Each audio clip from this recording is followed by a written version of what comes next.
हाल ही में कांग्रेस ने गढ़वाल मंडल में 2 बैठकें की हैं और अब कुमाऊं मंडल में लगातार बैठकों का दौर जारी है। उत्तराखंड कांग्रेस के प्रदेश अध्यक्ष करण मारा, प्रदेश उपाध्यक्ष सहित तमाम बड़े नेता इस समय कुमाऊं दौरे पर हैं।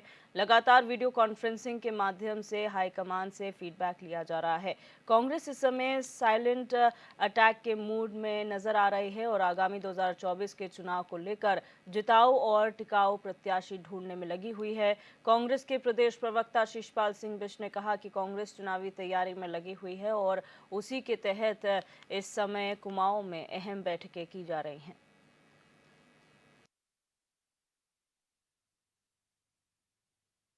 देखिए, कांग्रेस देश की सबसे पुरानी राजनीतिक पार्टी है और कांग्रेस का जो संगठन है वो कई पीढ़ियों का संगठन है। हर बूथ पर कांग्रेस के कार्यकर्ता हैं। जहां भी जन संघर्ष की बात आती है, जन सेवा की बात आती है, सबसे पहले कांग्रेस के कार्यकर्ता आपको नजर आते हैं। और इवेंट मैनेजमेंट करना, खूब प्रचार प्रसार करना, ये भारतीय जनता पार्टी की आदत में शुमार है। कांग्रेस पार्टी पहले से ही जनता के बीच में रह के संगठन को मजबूत करती रही है, जनता के मुद्दे उठाती रही है। और इस बार भी 2024 के लोकसभा चुनाव के लिए हमें जो आवश्यक तैयारियां करनी है, बूथ स्तर तक जो संगठन मजबूत करना है, जो हम जो है अपने मंडलम में बना रहे हैं, हम अपने फ्रंटल संगठनों को जो है चाक चौबंद कर रहे हैं। जो भी चुनावी तैयारियां होती है एक राजनीतिक दल के तौर पर हम कर रहे हैं और कोई कसर उसमें नहीं छोड़ी जाएगी। हमारे बड़े बड़े कार्यकर्ता भी सम्मेलन भी हर विधानसभा में हो रहे हैं। हाँ, ये है कि मीडिया में बाजी नहीं की जा रही है, विज्ञापन बाजी नहीं की जा रही है, लेकिन संगठन को जो मजबूत करने के लिए जो भी आवश्यक कार्यक्रम है वो कांग्रेस पार्टी लगातार कर रही है। और इसी खबर पर हमारे संवाददाता रोहित विक्रम सिंह हमारे साथ लाइव जुड़ चुके हैं। रोहित, जानकारी चाहेंगे। कांग्रेस लगातार बैठकें कर रही है, पहले गढ़वाल मंडल में 2 बैठकें हुई, अब कुमाऊं मंडल में बैठकें की जा रही हैं। ये जो साइलेंट अटैक की बात की जा रही है उसके बारे में क्या कुछ जानकारी और बैठकों का क्या यहाँ पर एजेंडा है? ये देखिए दिव्या, जो इस समय कुमाऊं में जो बैठक चल रही है, ये बैठक बेहद महत्वपूर्ण मानी जा रही है। और प्रदेश अध्यक्ष करण मारा और प्रदेश उपाध्यक्ष संगठन और प्रशासन, इनके साथ तमाम जो बड़े नेता है इस समय कुमाऊं में मौजूद हैं। करीब 1 हफ्ते का समय होने वाला है। लगातार यशपाल आर्य हो, भुवन कापड़ी हो, इन जैसे तमाम नेता कुमाऊं मंडल में इस समय बैठकें कर रहे हैं। हाईकमान की यदि बात करें तो बिल्कुल साइलेंट मुद्रा में इस समय कांग्रेस चल रही है और वर्चुअल माध्यम से हाईकमान को यहाँ से फीडबैक प्रेषित किया जा रहा है। जितने भी फ्रंटल ऑर्गेनाइजेशन हैं, महिला कांग्रेस हो, यूथ कांग्रेस हो, उनका अल्पसंख्यक विभाग हो, ओबीसी विभाग हो, ये तमाम जो फ्रंटल ऑर्गेनाइजेशन हैं कांग्रेस के, ये तमाम लोग अपनी अलर्ट मोड पे चल रहे हैं। आईटी सेल जो सोशल मीडिया है वो पूरी तरह से एक्टिवेट हो चुका है। अभी कुछ दिन पहले ही शिबू गांधी जो सोशल मीडिया के जो राष्ट्रीय स्तर के नेता है वो उत्तराखंड आए थे। यहाँ पर एक व्हाट्सएप ग्रुप की लॉन्चिंग भी उन्होंने की थी। व्हाट्सएप ग्रुप के माध्यम से कोई भी कांग्रेस ग्रुप को फॉलो करके कांग्रेस से जुड़ सकता है। कांग्रेस लगातार केंद्र सरकार की नीति और राज्य सरकार की नीतियों को अपने व्हाट्सएप ग्रुप पे प्रेषित कर रहा है ताकि जनता को वो हकीकत बता सके। और इसके साथ ही हम अगर बात करें तो जो तमाम बड़े नेता है, फिलहाल तो कांग्रेस के समय कम नेता ही उत्तराखंड में एक्टिव है, क्योंकि प्रीतम सिंह और गणेश गोदियाल इस समय छत्तीसगढ़ और राजस्थान की जिम्मेदारी उनको मिली हुई है। प्रदीप टिमटा की बात करें, मनीष खंडूरी की बात करें, पूर्व सीएम हरीश रावत की बात करें, ये तमाम नेता जो है इस समय कुमाऊं में मौजूद हैं। लगातार संगठन के साथ समन्वय और सामंजस्य बनाने का प्रयास किया जा रहा है।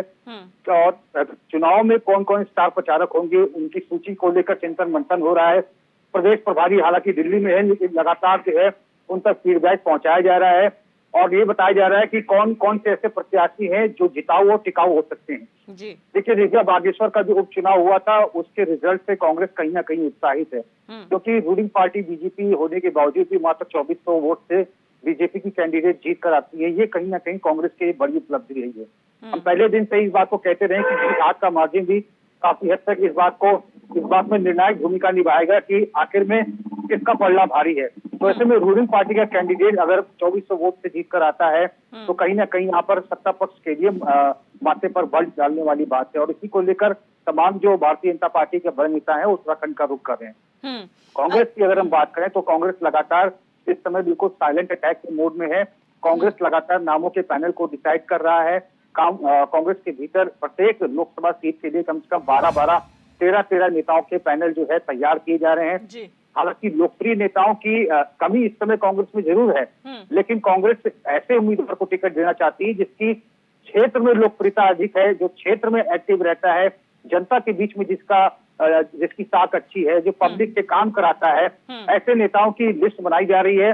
और बहुत जल्द है कांग्रेस वर्किंग कमेटी की जब बैठक होगी और स्क्रीनिंग कमेटी की बैठक में अंतिम नाम पर मुहर लगेगी और एआईसीसी के बड़े नेता राहुल गांधी, सोनिया गांधी, प्रियंका गांधी, केसी वेणुगोपाल और राष्ट्रीय अध्यक्ष मल्लिकार्जुन खड़गे के नेतृत्व में 5 लोकसभा सीटों के लिए एक नाम पर फैसला हो जाएगा। जी अच्छा रोहित, ये जानना जरूरी है कि जहां पर एक और भारतीय जनता पार्टी हर कदम पर जो है प्रचार प्रसार तेज कर रही है और प्रचार प्रसार का मॉड्यूल उसका बहुत फर्क है, वहीं जो कांग्रेस की साइलेंट अटैक वाली नीति है कितनी कारगर साबित होगी 2024 के लिए? क्योंकि हमने देखा है कि कांग्रेस को हमेशा इस नीति से नुकसान रहा है, क्योंकि बीजेपी बहुत आगे निकल जाती है प्रचार प्रसार में और कांग्रेस कहीं पीछे छूट जाती है। जी देखिए, जब हम कांग्रेस के नेताओं से, बड़े नेताओं से प्रश्न करते हैं तो वो हमेशा एक किस्सा सुनाते हैं खरगोश और कछुए की रेस वाली। वो कहते हैं कि खरगोश अति आत्मविश्वास से लबरेज था और खरगोश और कछुए की जब दौड़ होती है, खरगोश सोचता है थोड़ा आराम कर ले, लेकिन धीरे धीरे साइलेंट मुद्रा में अंत में जीत कछुए की होती है। और कुछ इसी तरीके से कांग्रेस की धीरे धीरे आगे बढ़ रही है। और यदि प्रचार प्रसार की अगर हम बात करें तो अगर बागेश्वर का उपचुनाव है उसमें भी बहुत ज्यादा प्रचार प्रसार कांग्रेस ने नहीं किया था। कांग्रेस सिर्फ ऐसे प्रत्याशी का जो आम आदमी पार्टी से छोड़कर कांग्रेस में शामिल हुए थे, उनके कामों को लेकर, उनके संघर्षों को लेकर, जनता के बीच उनके समर्पण भाव को लेकर कांग्रेस जनता के बीच में गई थी। कांग्रेस के वर्कर घर घर जाकर कांग्रेस के नीतियों रीतियों से जनता को भलीभांति परिचित कराए थे। उसका नतीजा हुआ कि मात्र 2400 वोटों से भारतीय जनता पार्टी की प्रत्याशी जीत कर आई। और विधानसभा चुनाव में, उपचुनाव में खासतौर पर देखिए 2400 वोट कोई मायने नहीं रखते जी। और चूंकि अब लोकसभा का चुनाव है, बड़ा चुनाव है, और ऐसे में कई जो एजेंडे हैं कांग्रेस के 2022 के विधानसभा चुनाव के तहत 4 धाम 4 काम जैसे महत्वपूर्ण स्लोगन को कांग्रेस ने जोर शोर से उठाया था। और महिलाओं को मानदेय देने की बात हुई थी, बेरोजगारों को बेरोजगारी भत्ता देने की बात की गई थी, रसोई गैस के दाम जो है 500 रुपए से अधिक नहीं होंगे अगर सत्ता में कांग्रेस आती है। ये तमाम मुद्दों को प्रमुखता से उठाया गया था।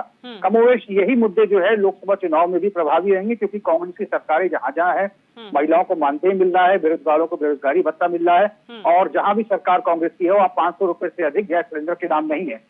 ये महत्वपूर्ण जो फैसले हैं इनके साथ अन्य मुद्दों को जोड़ते हुए कांग्रेस जनता के बीच में जाएगी और कामों को लेकर जाएगी। क्या कुछ अब तक केंद्र सरकार की जो नाकामियां हैं, राज्य सरकार की नाकामियां हैं, उनको शॉर्ट लिस्ट किया जा रहा है। अंकिता भंडारी मर्डर केस की बात हो, बेरोजगारी पर लाठीचार्ज का मसला हो, भारतीय पेपर प्रकरण की लीक का मसला हो, ये तमाम मुद्दे जो है लगातार इनको कांग्रेस छोड़ नहीं रही है। कांग्रेस लगातार इन मुद्दों को उठा रही है और प्रदेश प्रभारी देवेंद्र यादव का मार्गदर्शन प्राप्त हो रहा है। और प्रदेश प्रभारी ने साफ तौर पर कहा है कि जब तक कांग्रेस जिन मुद्दों को उठाती है उन मुद्दों का पटाक्षेप अगर राज्य सरकार की तरफ से नहीं होता है, उनका कोई हल नहीं निकाला जाता है, तब तक लोकसभा चुनाव तक कांग्रेस इन तमाम मुद्दों को जनता के बीच तक लेती जाएगी। बिल्कुल, बहुत शुक्रिया रोहित हमारे साथ जुड़ने के लिए और तमाम जानकारी इस मसले को लेकर साझा करने के लिए।